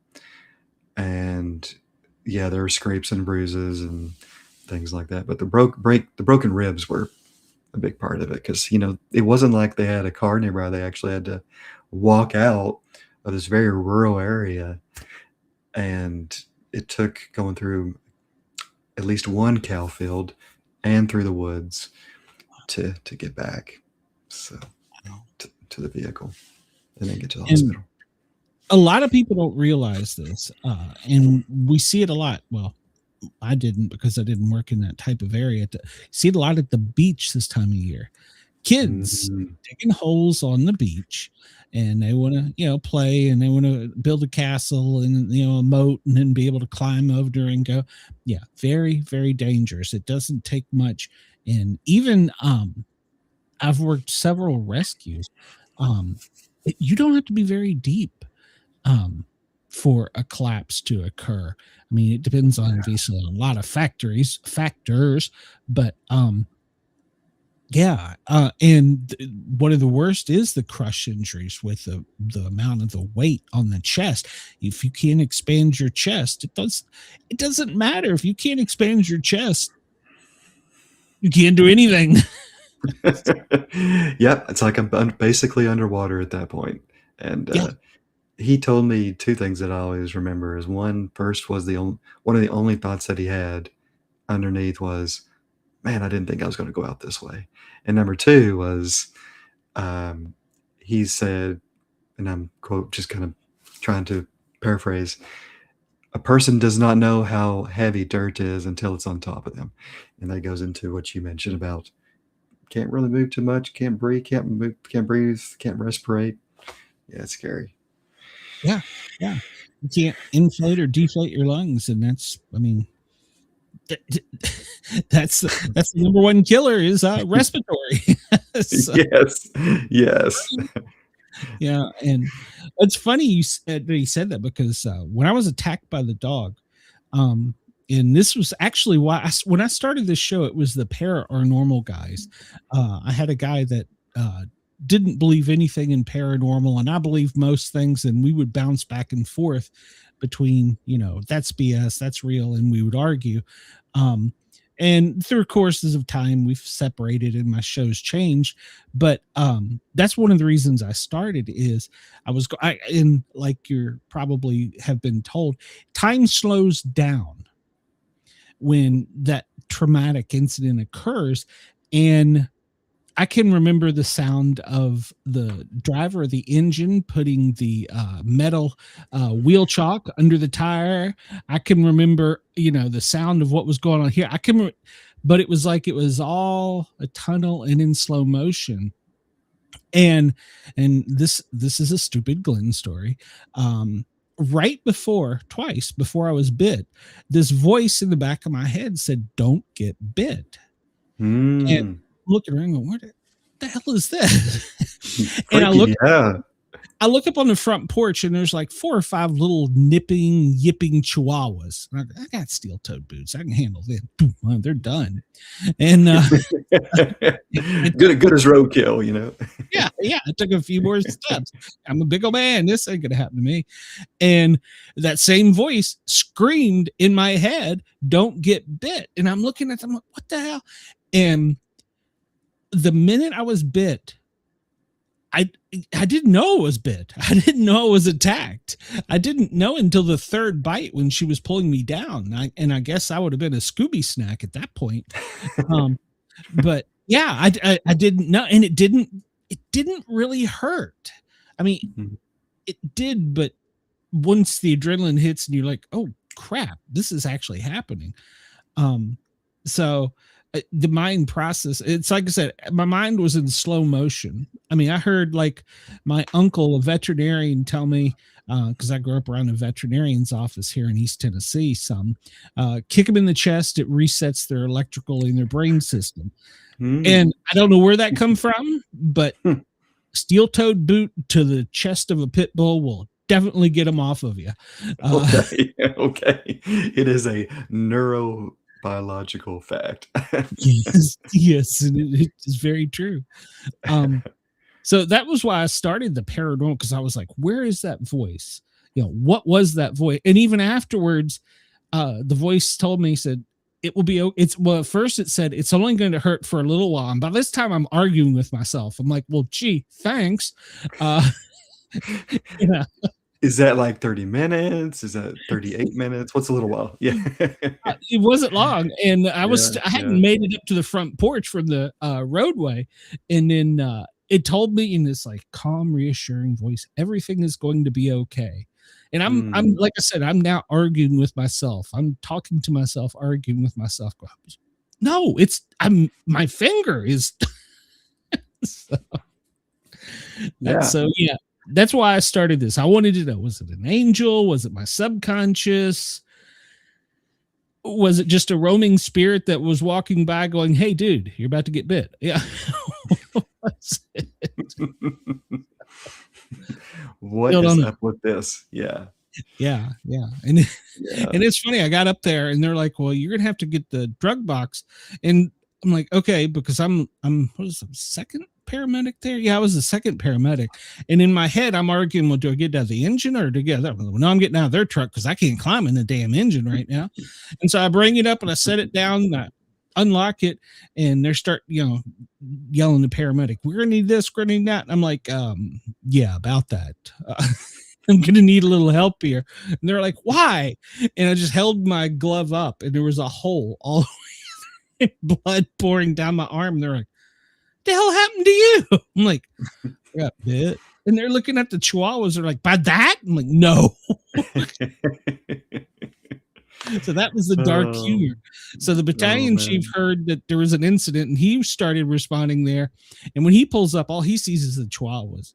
And so that dark humor, he was dying laughing until he saw, you could see through a portion of my hand. He's like, I thought it was the chihuahuas. Oh man. Man, yeah. I was on I used to do mobile therapy, Glenn, and in Mississippi, and I came up on a house I'd been to before, yet there was a dog outside this time. I think the dog had been in the house before. There was no issue. Yet this time the dog was outside, and I got in my car, and the dog was kind of poised, and I just decided, nope, I'm getting back in my car, and I left. There's just, how you get that gut feeling. Yep. And so did you have to get stitched? Was there stitches? Did you bandage? No, 3 surgeries. 3 surgeries. Oh man. These 2 fingers were just kind of hanging. There was a hole right through the middle. She tore something in here and in my shoulder, pulling me. So yeah, it was a lot of fun. So Goodness. I cost the fire department a brand new fire station, I was told. So okay. Sorry. My bad. Is that only I'd listened. Is your left hand your bowling arm or your right hand? Yeah, I'm right-handed. Right-hand dominant. That's good. And the funniest thing, we had just taken a class from the police department. Everybody carries a pocket knife or we're told to call them tools in their pocket. And we just went through this class about, well, if you're going to need to use your tool, this is some things. Your dominant hands, you're going to want to be pushing them off. So put it to where you can get your tool with your left hand. Yeah. Gotcha. It didn't work out too well for me. Oh, man. Yeah. But I was told the next shift that a fireman had tools in both pockets or on both sides. Had tools on both tools. Yeah. We gotta be legal. It is not a weapon, it's a tool. So but yeah, it's been a long healing process, and there's still days where it doesn't listen to me, but there are days when, and it's usually, and you've probably seen this before, they call it the sad days, the dark, dismal, rainy, just no sunlight, everything's murky. There's those kind of days where it'll come back. But for the most part, beside for just being crazy, it's much better now. So. Oh, well, aside from that symptom, I'm glad that things are doing a lot better for you. Yeah. I tell my psychiatrist or psychologist, I tell her, I said, so is the official diagnosis batshit crazy? He's like, I can't write that. I'm like, kind of fits.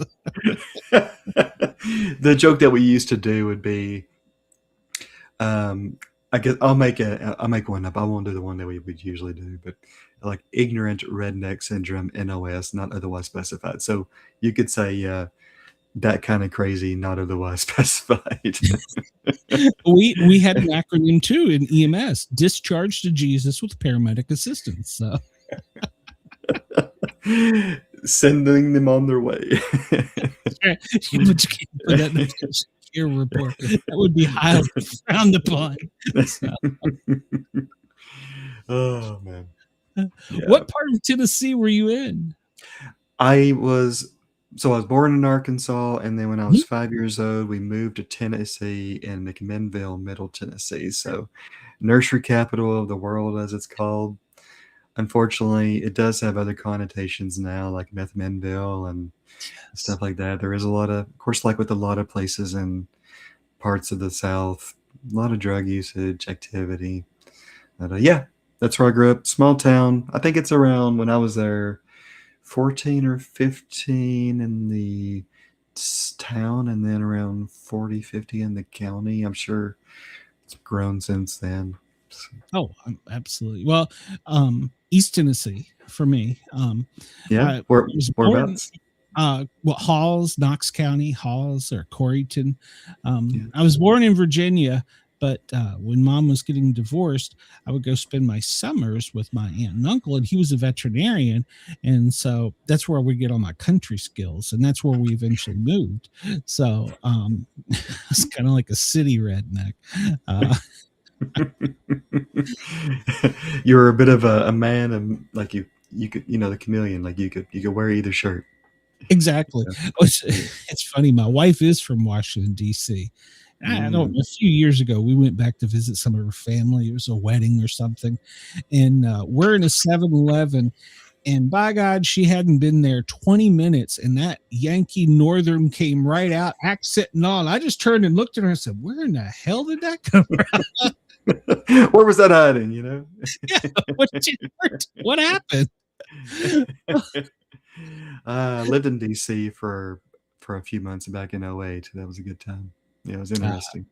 I would love to go back. Alexandria, Mount Vernon. I grew up right around the corner from the mansion. I would love to go back, but like the cheapest house is like $250,000 or something. Brutal. Yeah, it's like a shed. So. Oh man, it's the same. Yeah. Sorry, go ahead, Glenn. I just say you got to pay extra for the bathroom. So yeah, an extra $50,000. Yeah, exactly. Yeah. When I talk with people from the South, like my family, my accent gets a lot more thicker as well, and people I know can realize that.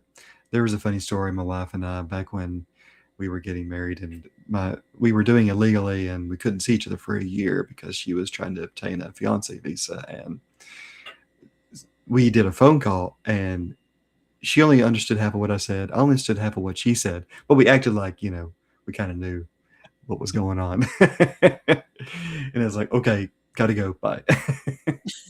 It's so true. It's so true. That's I joke with, we have quite a few listeners in Australia, and I'm like, how the hell do they understand me? And then I spent a little bit of time back up there. I mean, like I said, I'm in Atlanta now, so it's different, but I had to go up there and take care of some family members. And the missus was like, you do realize that came back, don't you? I was like, no. So I'm like, how, and they're great in Australia. I love them. I love the fans. I love the station. They give me great feedback, but I'm like, how the hell do you guys understand me? It's kind of like Spanish, where you got someone from Venezuela and then Mexico and then Spain, and it's all like similar language, yet there are some differences even with words or phrases. Yeah, just ways things are actually pronounced. Yeah, I hear you. I was in New Zealand for over a year, and I made the mistake of saying like "good day, mate," to someone in New Zealand and when we first got there, and they were like, "No, you don't do that. That's Australian." Yeah. Yeah. Yeah. And they'd say pig, and I thought they would say peg, but they're saying pig. Like, have you seen the peg? And I was like, peg? What peg? Who's bad? The peg, yeah. Can I meet her? Yeah. Well, what are you working on now? I got a book coming out in a few months. Hopefully, that's all about my experiences in the therapy world. So my mistakes, my learnings, experiences, misgivings, poor calculations with choices made. And I mean, it's not like I just beat myself through the whole book, yet I do give also some suggestions for those coming into the field or even those that have been in the field. So it's all about exposing myself. It's called Listening on Repeat, Confessions of an Experienced Therapist. So it's all kind of like a memoir of the work. Yeah. Did you we hear all the time about with paramedics, firemen, policemen, oh, you guys should write a book. You've got a great life. And did you feel it was a calling, or was it something you wanted to just get out, or what was the process for starting this project? I do believe it was a little bit of both. I do believe it was more the second. I wanted to get that out there as far as what I've been through. I did feel called to write it because I've been through a few experiences, and I was just like, yeah, I think that this would be therapeutic for me, and also perhaps helpful for maybe just one other person out there that's coming into the field. If it helps one person, yeah. If it helps one person, or someone that's interested in the field, or someone that's been through therapy themselves, or, something like that. So my main area of concern is making sure that all the cases are confidential and there's no identifying information. So that's been that's been the most challenging, and also the thing I've focused on the most. Yeah. I can see where that would be difficult. I mean, even me as a paramedic, once you start typing and putting it in the computer, you forget, oh, I can't say that. So, oh, I can't talk about that decapitation. Right. Yeah. I got to put this in nice words. So, yeah. Yes, I got to use with some different language here. So. Yeah, and well, now yours sounds more geared towards the professional or the entry level of the professional. You're probably a little freer to use medical terms and stuff like that, but you can still hang up with a sentence this long that you could probably put into 2 words. Yeah, I don't try to put the jargon into the book, even though that might be the case with who's going to read it. I mean, I might bring in some therapy, some therapies like EMDR. Yet I did my best to keep it pretty plain. Yeah. All right. Well, we're gonna pivot now to where you're a ninja. I understand you've got several black belts, and you could basically whoop Chuck Norris's ass. So, that's a high calling. He's gone. We can say that. It was very sad to hear that too. I mean, it was, yeah. Just a bummer. I thought he was going to outlive everyone. I mean, Yep. Just seeing his fight with Bruce Lee. I mean, yeah, amazing. Yeah, and he's just so humble too. Mm-hmm. Yeah. I love the Sidekicks movie always touches my heart as well. I love that. I like the movie too. So are you you're black belt, or I don't understand how it works, so you'll have to school me. I got 2 black belts. I got a black belt in Wado-ryu karate. That's WADO-RYU. And the black belt in American Kempo, it was interesting doing that one when I was older because, I had to fight the instructor to get the black belt for American Kempo. And he's like an ex-Marine. Well, if there is a such thing as an ex-Marine, 6'2", 3 or so, pretty bulky. I'm pretty sure he held back, so I actually could survive. Yeah, I know he didn't hold back as much either. He was definitely making me work for it.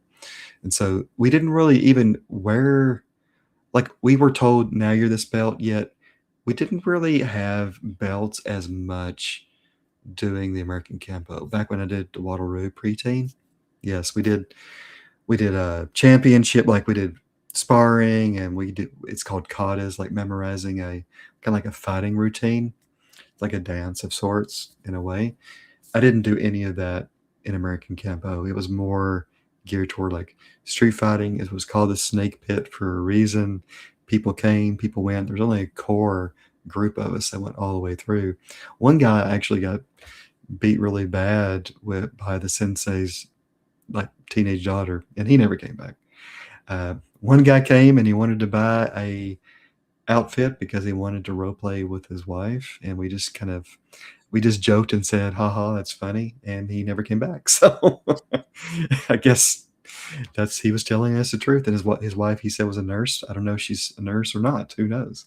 But anyway, just funny. We just had fun, like my sensei said that his wife was graduating, and he meant from like her college studies, but I was like, oh, from high school, that's great. And so we were able to have that banter. Did some people have to get brought to the hospital? Yeah, some guy got hit upside here with a Eskrima stick when we were doing some stick training. So things like that happen. I was never the best at sparring. I'm pretty laid back, and so my issue was trying to get assertive enough to do the sparring, but not be too aggressive to get out of control. And sometimes that was really hard to do, easier said than done. So yeah, great experiences doing the martial arts. Well, once you get hit, that adrenaline kicks in. So, and then it's on, and that's usually what it took, was for me to get a few licks on me, and then I was like, okay, here we go. Yep. I interviewed, I don't know if you follow UFC, but Miranda Maverick. She's ranked like 13th in middleweight in UFC. And she said to me, I think everybody should be punched in the face at least once.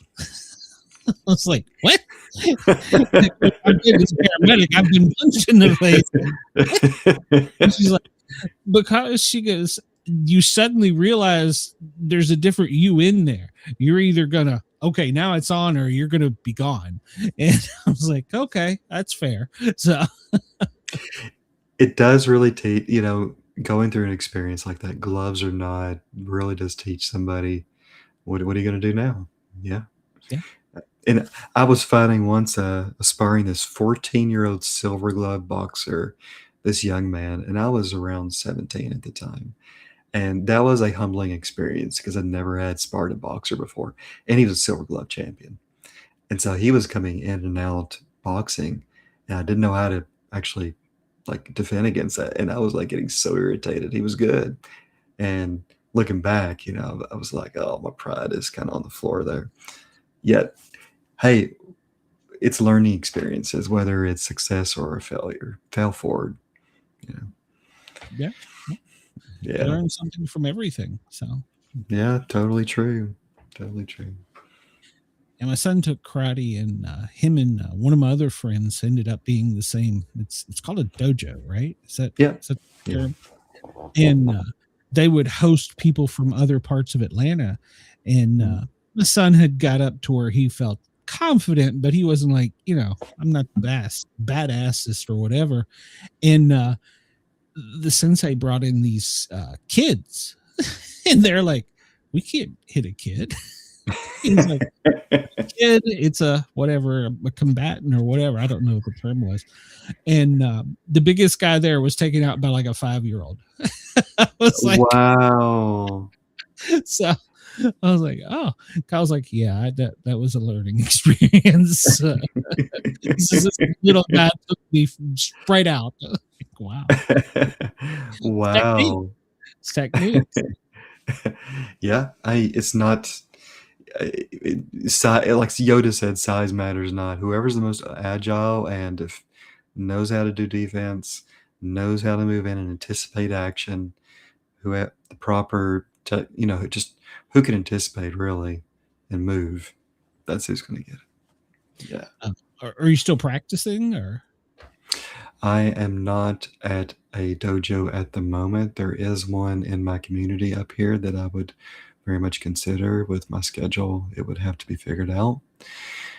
I do have all the techniques on DVD, which is pretty cool because I was able to get permission from the creators of those DVDs for a lot of the content that's in the book, because I use a lot of their manuals to reference. That's awesome. So, Yeah. so you're like almost a ninja. Almost, not quite. It's something that people hope that they never have to use. It's kind of like motorcycle riders. Hopefully I'll never have to have my equipment be used in an accident, yet glad I have it if I do.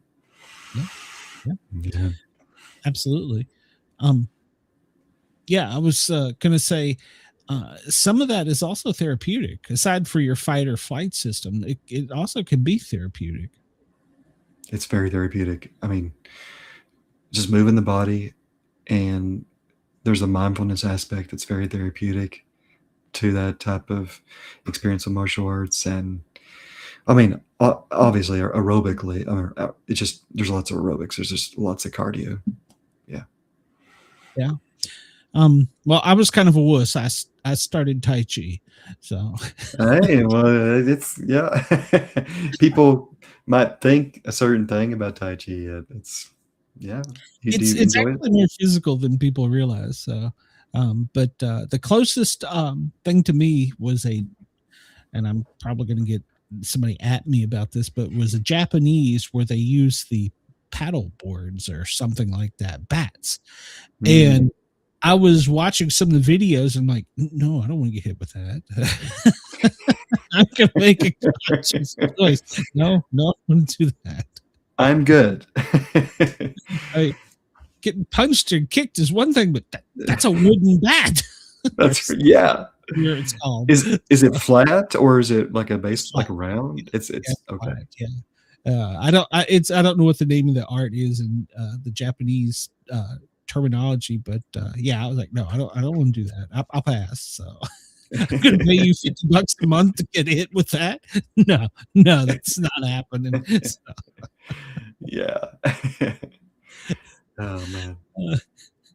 Well, how often do you get back down here to the States? Not too much. I mean, I am going down to Montana. I guess twice this year for sure. It's usually once a year, maybe twice a year if I'm going back to Tennessee. I do try to go back at least once a year to Tennessee, if not every 2 years. Definitely not more than 2 years for sure. And I got family that they do come up every now and then to see me. So going down to Kalispell in a few weeks, and then I'm going for Thanksgiving in Tennessee. So I'm looking forward to it. Yeah.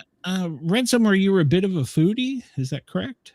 I enjoy it, man. I enjoy going out to these, like an Ethiopian restaurant or Thai or Indian, and trying different foods. Yeah.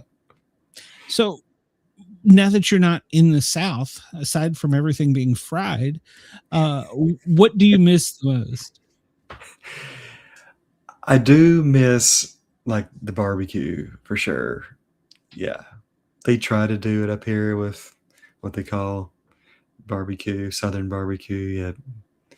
There's something about going down to Tennessee, places in Mississippi where I was at.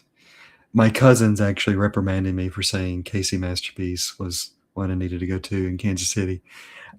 Memphis, love just, there's lots of things I miss food wise with that kind of food down there.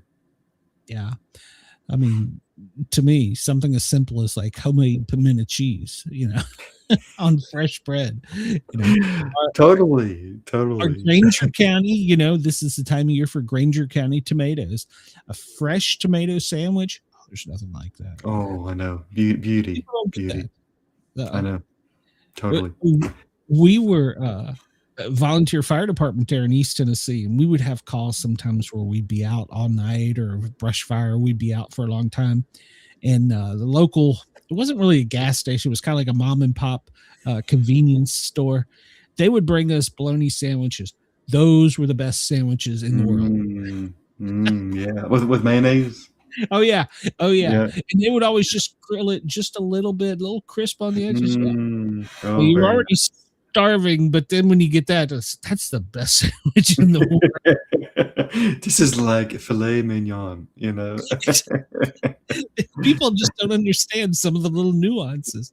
So, Totally. my wife had never had sausage biscuit gravy before we met, and I'm like, okay, this is gonna be a problem. How to do this? I tell people about chocolate gravy, and they're like, "What? That's a thing? That's real?" Yep. Yes. My mom was a pastry chef. I know all about the chocolate gravy and Ooh, I can't think of nice. the fancy names of the breads, but yeah, I had that. Lovely.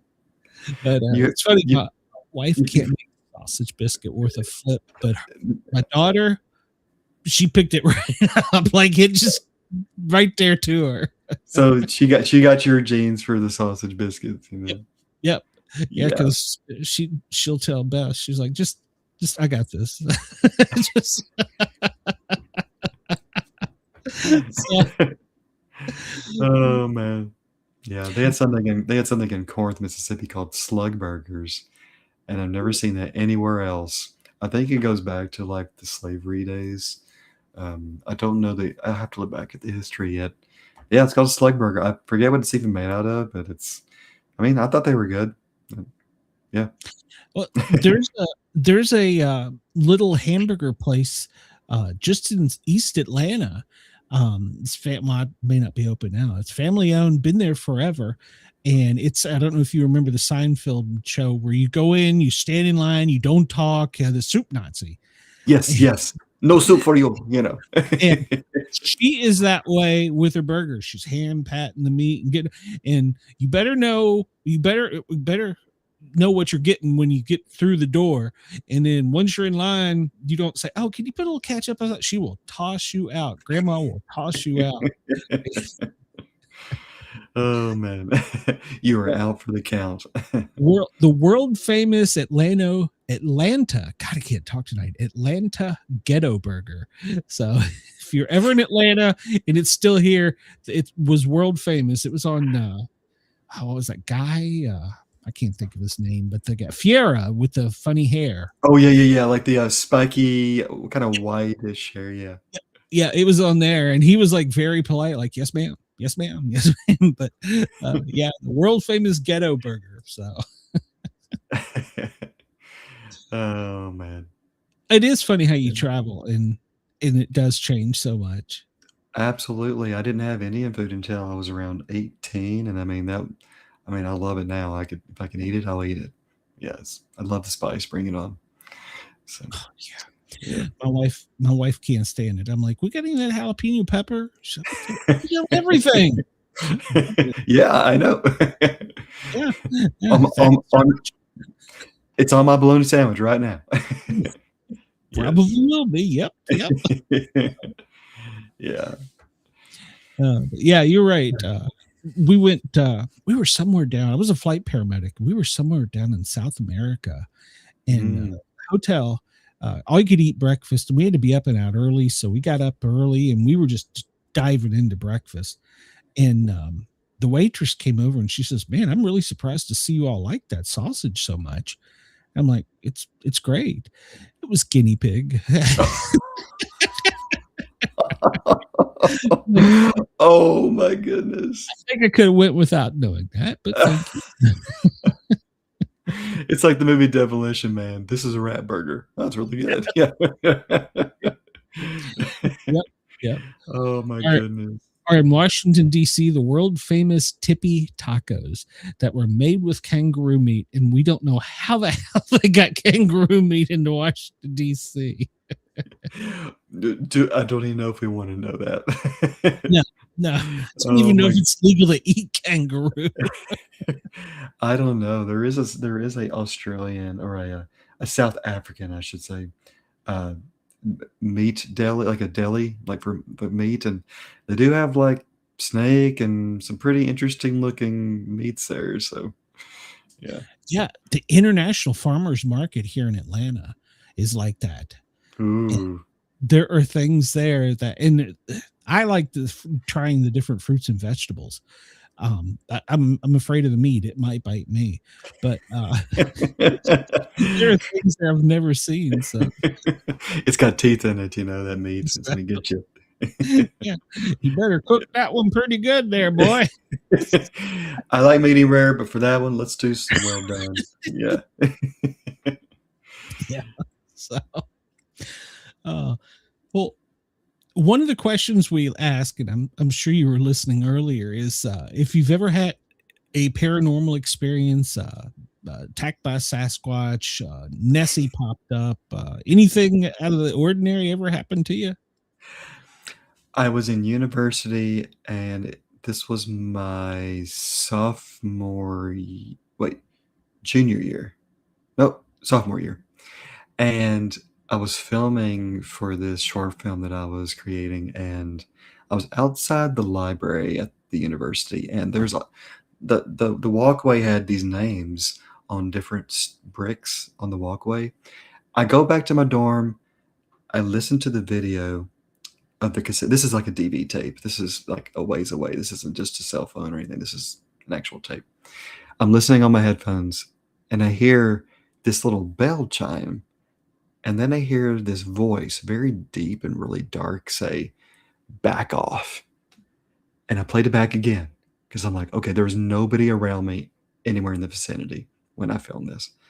And I heard the bell again and it was like, "Back off." I played it about 4 or 5 times, sure. And then I let my roommate, whose name was also Eric, I had 3 roommates at the time. He put the headphones on, listened, and nothing.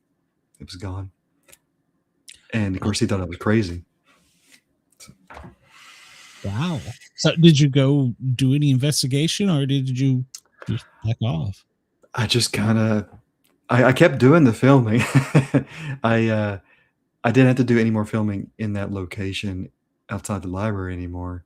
So I was always wondering, was it something to do with like the names on that I was stepping on, or I have no clue to this day.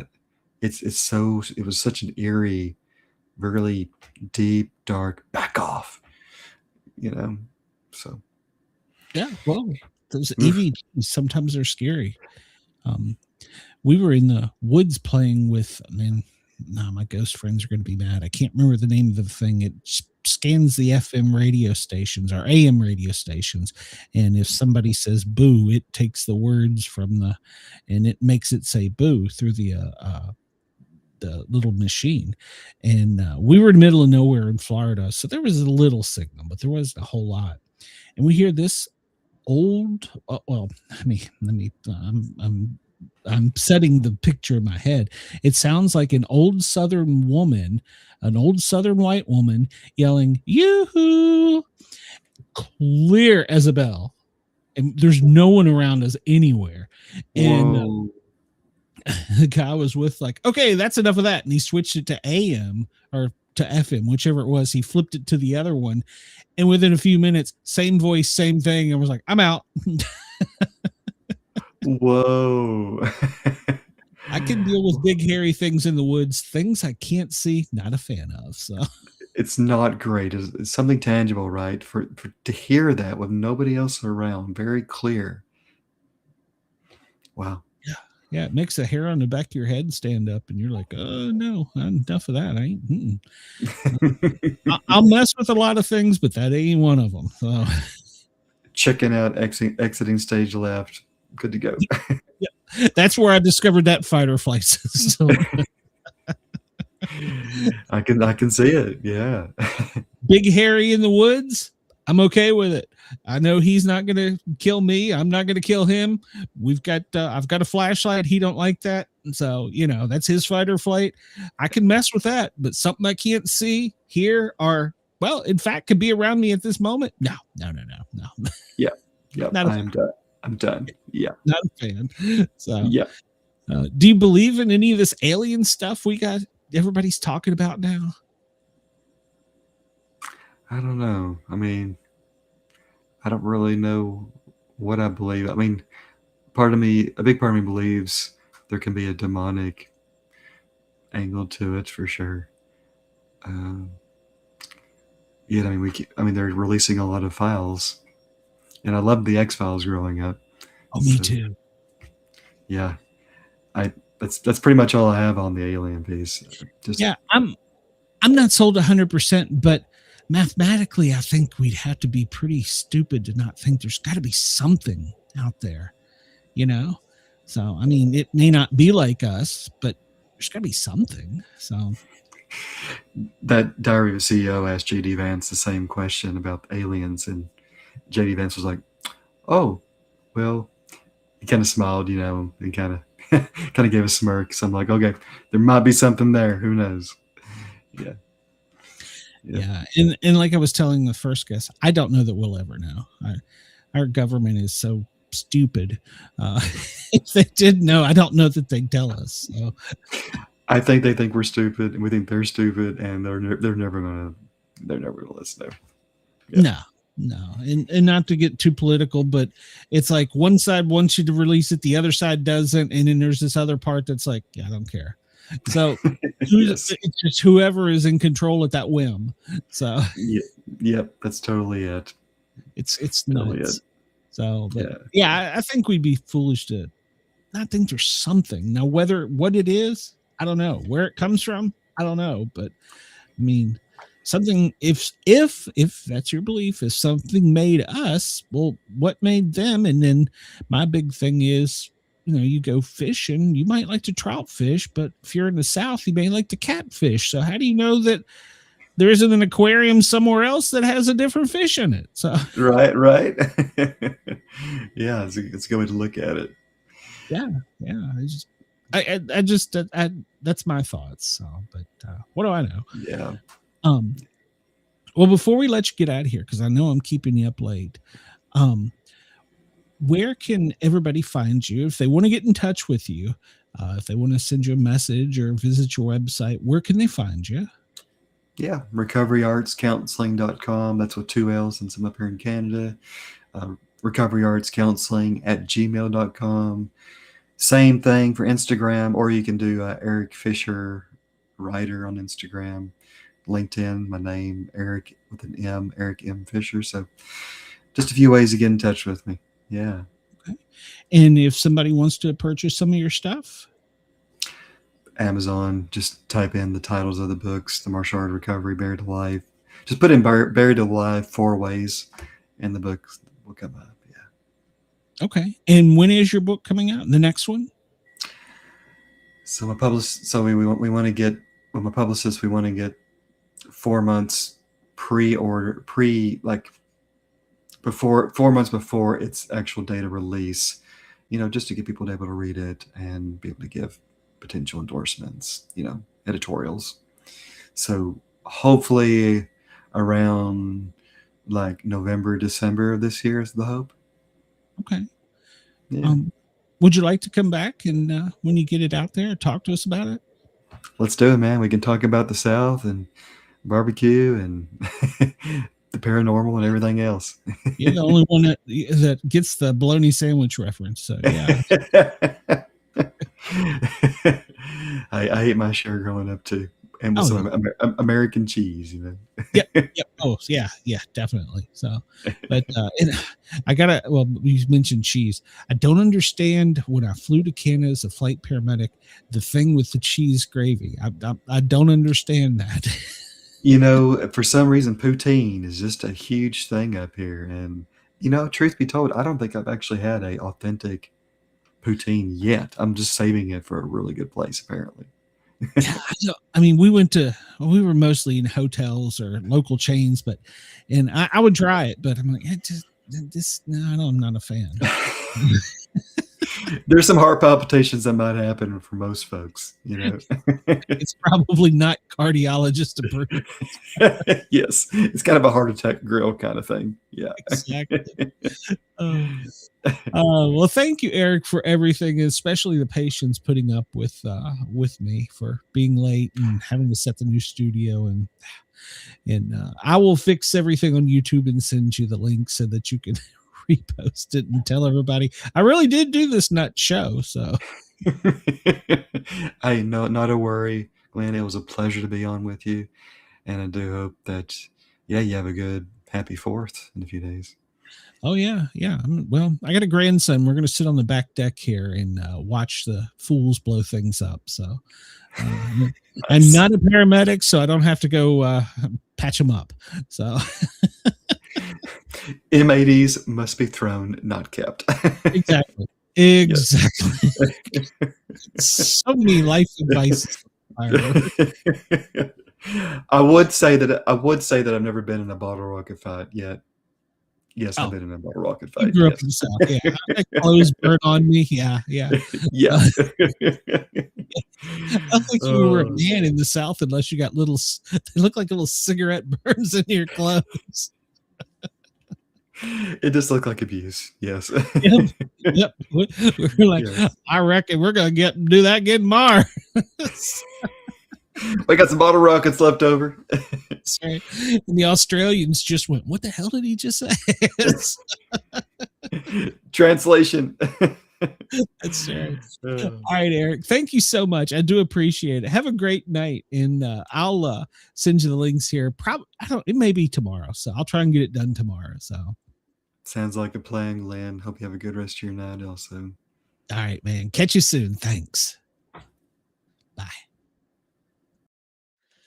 Well, I want to thank everybody, my guests, for their patience. And I want to thank my fans. My number one fan, Chris, was here. He found me. So I want to thank everybody for finding me here on the Sportcat shows. Everything that you just heard will be rolled over into the show notes. Probably not tonight, but tomorrow. So we'll get it in there if you want to get in touch with any of them. Next week, we've got a couple more great guests lined up, as always. And of course, you can find me on the Thin Line Rock Station every Tuesday and Thursday from noon until 2, www.thethinlinerockstation.com. And if you got a request, send me a request. I'll try and get it on for you. And of course, Brenda and I will be doing the daily show where we talk about a little bit of everything, live events, current things going on. We test our trivia to see how stupid we are sometimes. And so, yeah, it's a lot of good times. So everybody have a great night. Thank you for tuning in. And I will see you guys and gals on the internet here soon. And we are going to get out of here. Thank you to Dare Talk Radio, Radio Talk Australia. We do appreciate your support. And, of course, all the love from down there. Have a great night, everybody.